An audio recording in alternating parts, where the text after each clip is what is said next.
Assalamualaikum warahmatullahi wabarakatuh. Waalaikumsalam warahmatullahi wabarakatuh. Sebelum mengawali kegiatan pembelajaran pada pagi hari ini, alangkah baiknya kita berdoa terlebih dahulu ya anak-anak. Coba ketua kelas silakan dipimpin. Mbak Ella silakan. Berdoa dimulai. A'udzu billahi minasyaitonir rajim. Bismillahirrahmanirrahim. Rabbi zidni ilma warzuqni fahman. Amin. Oke, sebelum memulai pelajaran, bagaimana kabarnya hari ini, teman-teman? Alhamdulillah baik. Baik. Untuk memastikannya, Bu Guru absen dulu ya. Ya Bu, Lailatul Hikmawati. Hadiroh. Alhamdulillah hadir. Fitratul Laili. Hadiroh. Alhamdulillah baik ya Mbak Fit ya. Sudah Iya, sembuh Alhamdulillah. sakitnya. Alhamdulillah saya. Mbak Hindun Istiana. Kenapa ini Mbak Hindun Istiana? Oh nggak tahu Bu. Nggak tahu. Wah berarti guru Anda apa ya? Iya Bu. Oke. Alhamdulillah.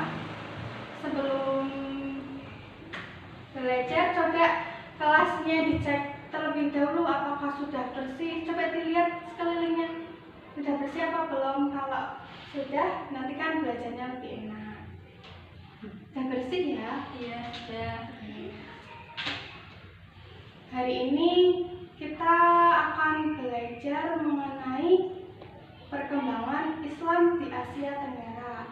Nah, sebelumnya kan kita minggu lalu sudah menyelesaikan pelajaran tentang peranan ulama dalam memperjuangkan kemerdekaan Indonesia ya. Masih ada yang ingat yang kemarin?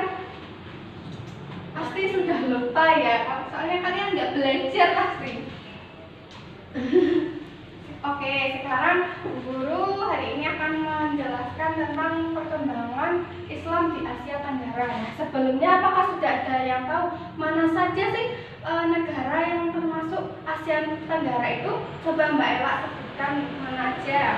Malaysia, Darussalam, Singapura, Benar. Satu lagi. Vietnam, Thailand. Kemudian apa lagi Mbak Ella? Lupa. Coba Mbak Pipit, masih ada yang kurang tadi Mbak Ella. Coba dilengkapi mana saja tadi. Myanmar. Oke. Apalagi coba Myanmar, ada Filipina, nah Vietnam. Nah hari ini kita akan mempelajari bagaimana sih proses perkembangan Islam dan proses masuknya Islam di negara-negara tersebut. Nah tentunya agama Islam itu berkembang pesat di wilayah Nusantara melalui beberapa jalur dan tidak melalui dengan penjajahan, tidak seperti Indonesia yang selalu dijajah oleh negara-negara lain. Nah, kalau proses masuknya Islam itu tidak melalui penjajahan anak-anak, tetapi dengan melalui berbagai metode. Nah, nanti Bu Guru akan bahas satu persatu negara bagaimana proses masuknya Islam. Nah, Asia Tenggara ini juga merupakan negara yang bersifat agraris. Agraris sudah tahu ya, tentunya agraris itu apa sih? Nah, agraris itu menghasilkan banyak tanaman dan banyak rempah-rempah sehingga Asia Tenggara itu diincar oleh para berbagai pedagang dari ufuk timur dan ufuk barat masuk ke Asia Tenggara untuk mendapatkan rempah-rempah yang baik.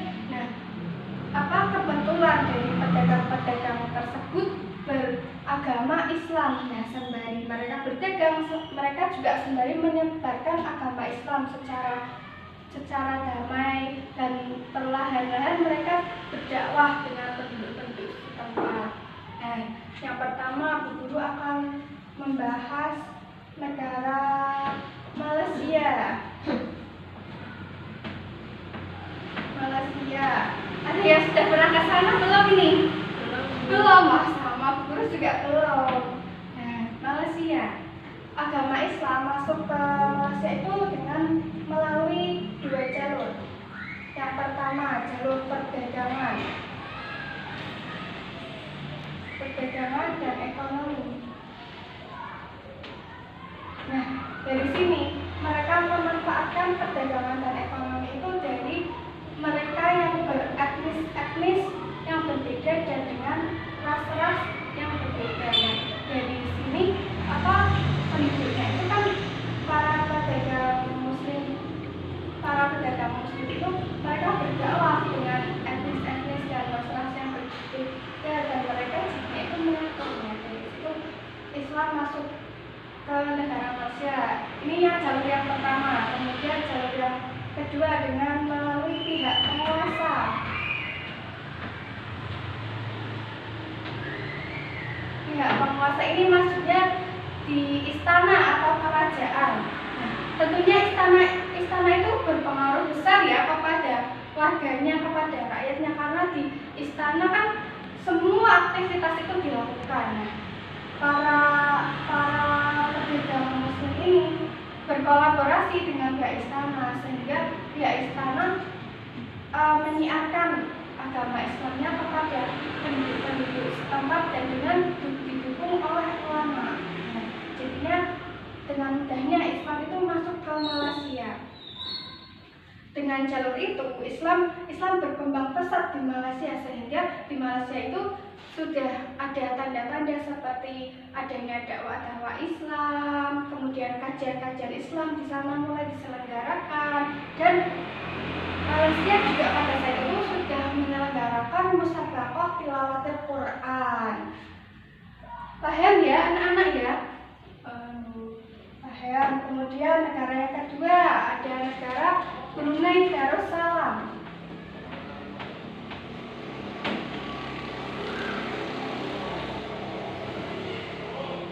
Nah, dari Brunei Darussalam ini awal Islam masuk itu sejak Syarif Ali diangkat menjadi sultan yang ketiga.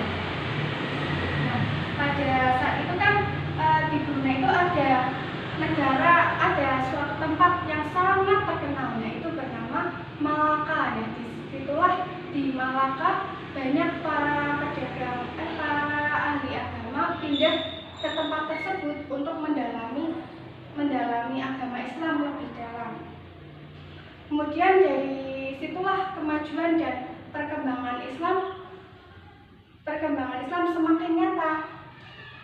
Kemudian pada masa kepemimpinan Sultan Hasanah Bolkiah, agama Islam lebih maju lagi anak-anak, karena pada masa Sultan Hasanah Bolkiah ini sudah mulai terdapat seperti institusi pemerintahan,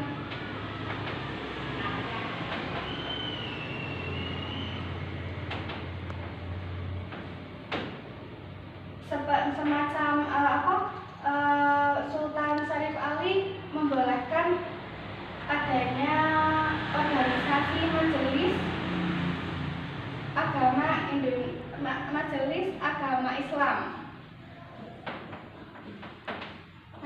agama Islam. Nah, majelis agama Islam ini sangat berperan penting, sangat berpengaruh besar terhadap perkembangan Islam di sana, karena mereka yang menasihati dan memberikan solusi tentang masalah agama dan ideologi negara.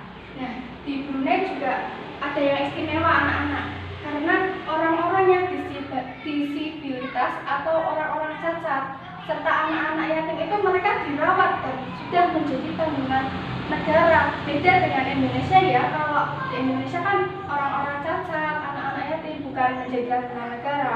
Kemudian di Brunei juga pendidikan itu digratiskan.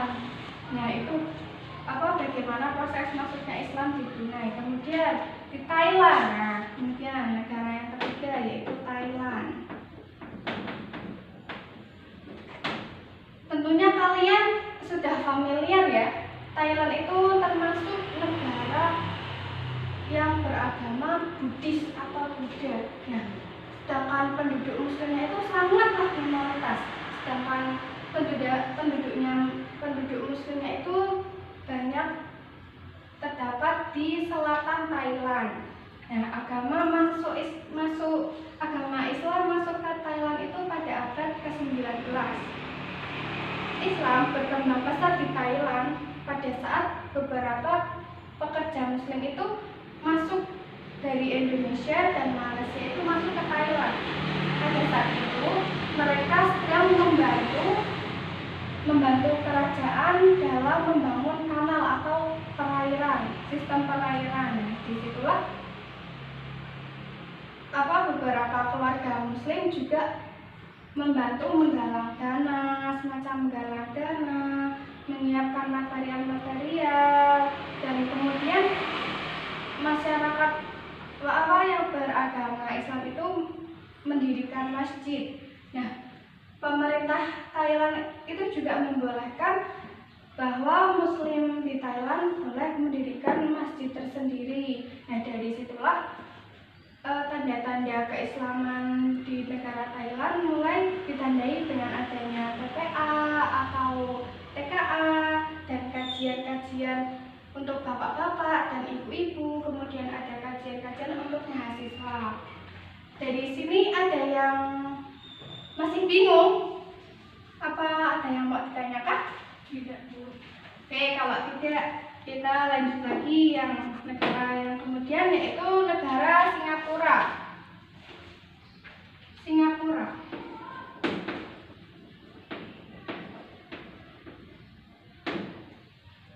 Nah, berbeda.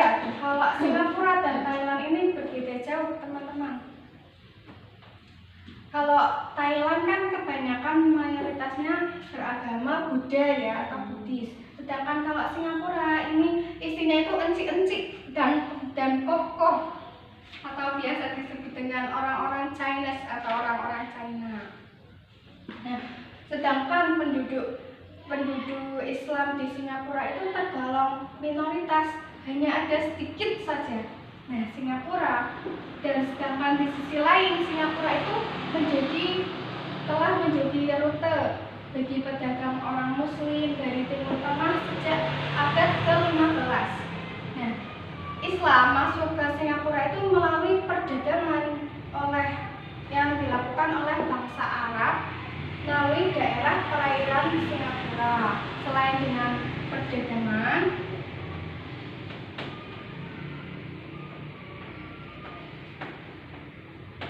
Islam masuk ke Singapura melalui pernikahan.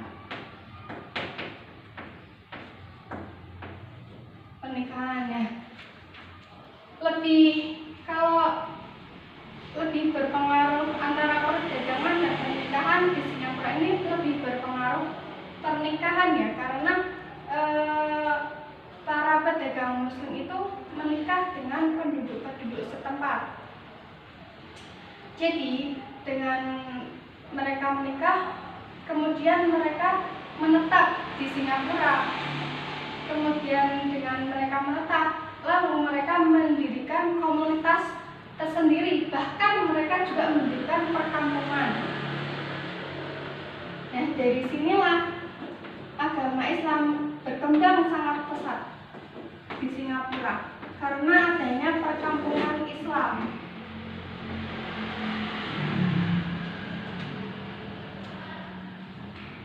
Jadi agama Islam lebih dikenal dengan adanya pernikahan dan perdagangan. Kemudian dari komunitas itu mereka mendirikan tatanan pendidikan itu dengan sangat baik anak-anak, seperti adanya pendidikan agama yang berjalan secara tradisional, seperti mereka belajar dari rumah ke rumah, mereka berdakwah dari rumah ke rumah, kemudian mereka menyiarkan agama Islam dari masjid ke masjid. Nah, berhubung waktunya agak kurang 5 menit ya, sedangkan materinya masih belum selesai, masih ada negara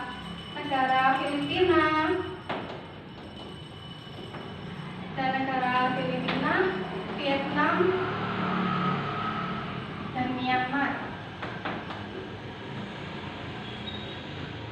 Dan nanti ini Guru akan jelaskan pada pertemuan minggu lalu ya, karena waktunya sudah habis teman-teman.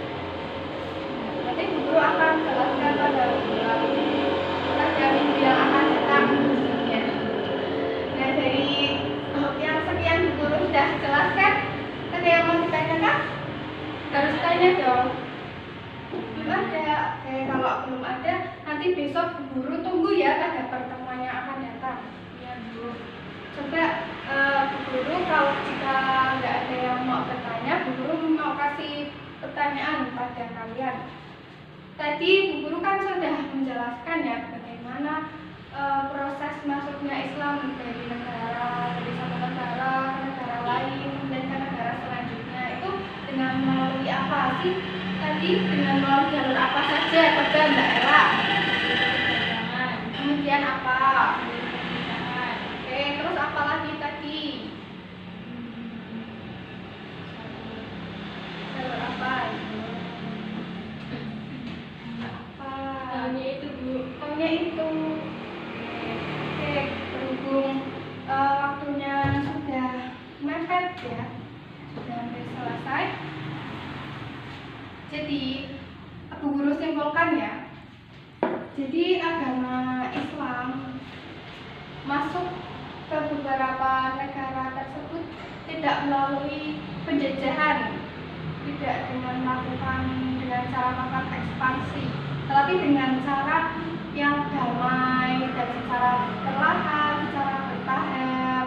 Jadi lebih nuansanya itu lebih damai ya, lebih enak, lebih bisa ditangkap dan mudah diterima. Kemudian dengan jalur-jalur tersebut Islam mudah masuk ke negara-negara tersebut. Nah, dari berhubung jamnya sudah habis, pada pertemuan besok kita akan membahas yang negara Filipina, Vietnam, dan Myanmar. Oke, kali ini pada pertemuan kali ini tidak ada tugas ya, karena kan materinya belum selesai. Oke, sebelum menutup perjumpaan pada kali ini, silakan berdoa terlebih dahulu. Mbak Ella, silakan dipimpin. Berdoa dimulai. A'udzu billahi minasyaitonir rajim. Bismillahirrahmanirrahim. Wal 'ashri innal insana fi khusrin illa alladziina aamanu wa 'amilus sholihati wa tawassaw bil haqqi wa tawassaw bis sabr. Demikian yang dapat disampaikan. Mohon maaf apabila waktunya tidak cukup ya tadi ya. Sekian dari Bu Guru. Wassalamualaikum warahmatullahi wabarakatuh. Waalaikumsalam.